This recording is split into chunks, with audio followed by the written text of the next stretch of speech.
Hello world and welcome back to my channel. Today I'm going to tell you a story of another creepy person I found. Her name is Claudia Mijangos and she is known as a hyena of Querétaro because of what she did. And okay, that's all I have to say, so let's get started. Claudia was born on May 26, 1956. She was raised in a middle-class, functional family. When she was a teenager, she won a beauty pageant. Then she graduated in commerce.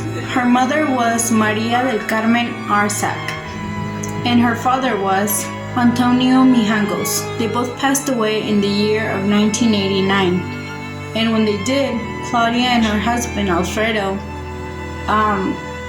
they inherited a large amount of money. And with this money, they decided to move to Querétaro, which is a state of Mexico. There, the three children were enrolled in a Catholic school where Claudia was a teacher.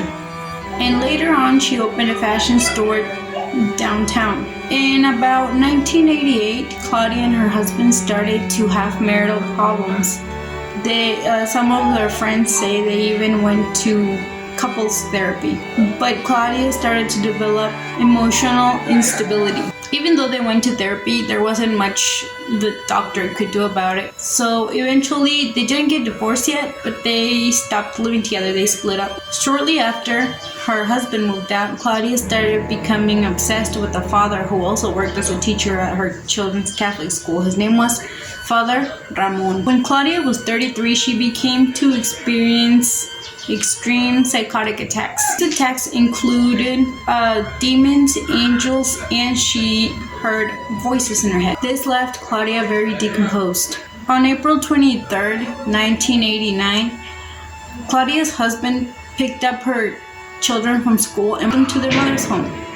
There, the couple had a very big argument because her husband had found out that she had been having an affair with Father Ramon, and he told her that he wanted to get back together with her. This made Claudia very angry and she defended Father Ramon. She rejected Alfredo's wish to get back together. Before Alfredo left Claudia's house, she threatened him, saying he would be sorry. And after locking the door behind him, he left and Claudia went upstairs to go to bed.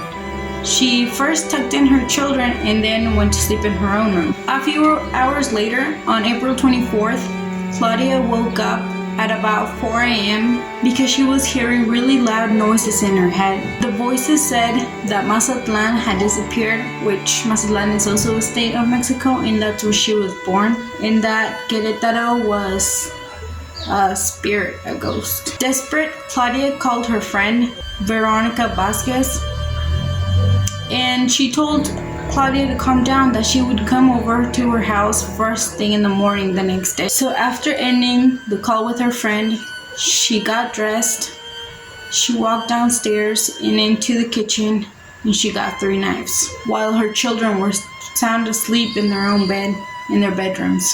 At about 5 in the morning, Claudia woke up her youngest child, Alfredo, of 6 years of age, and attacked him with one of the knives.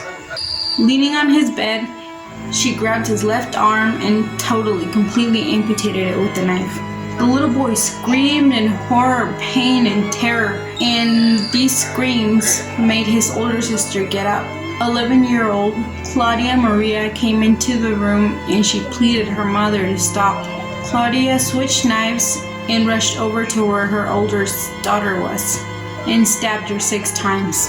Badly wounded, Maria managed to get out of the room and screamed her mother for mercy. These screams woke up the neighbors, but they didn't do much. Claudia took the 3rd knife, went over to her other daughter's room, Belen, and stabbed her in the heart. After doing this, Claudia ran downstairs looking for her older daughter who had passed out on the dining room floor to finish the job. She then dragged her body up to the main bedroom, placed her on the bed, and she fell asleep next to her daughter's lifeless body. Claudia's friend got to their home at about 8 in the morning, and what she saw was worse than what she had ever seen in any scary movie. The blood on the walls warned her that something was not right. As she walked through the house, the first body she saw was Claudia, a 6-year-old boy, on the middle of the stairs, in a puddle of blood. On the walls, there were bloody handprints, and all over the floor were puddles of blood. When Veronica saw this, she called the police and the children's father. When the police got there, they found the 2 girls' bodies. Claudia Maria's body was found in the master bedroom with her mother still sleeping with her. Her mother had blood all over her clothes, and she had the knife still with her. The police woke her up and sent her to a hospital because she was in a state of shock. A few hours later, when she woke up at the hospital, the police started asking her questions what had happened. But all she would say was that she needed to get home because she needed to pick up her children from school to please let her go. Meanwhile, the police interrogated Alfredo, which was Claudia's husband, because the police thought he was guilty. But he told them all that he knew. That the day before, he took them to their house and they had a little argument. But this was normal, they always argued, and then he left and he did not know anything until that morning when Veronica had called him. They also interrogated Claudia, but she did not remember what she had done to their children. She would say they were sleeping in their bedrooms and she needed to make them breakfast, but also she would say that she needed to go get them from school. During the investigations, her psychological problems started to be more clear to the police. And it was determined that maybe during this tragedy, she had been in the middle of a psychotic episode. Claudia faced trial, and finally on September 19th, 1991, she was sentenced to 30 years at the Women's Psychiatric Wing for Social Rehabilitation Center in Mexico City. The house where all of this happened was used for satanic rituals, and the neighbors say that you can hear the little voices of the children screaming and crying. Up to this day, Claudia is out of jail. She already finished her sentence, but she has to be under constant care. She has to be taking her medicine for her mental health. So yeah, that's the story for today. I hope you liked it. Well, it's not a story, it's a real thing that happened. But if you like it, subscribe, send it to your friends, like this video, and keep watching for more. Bye.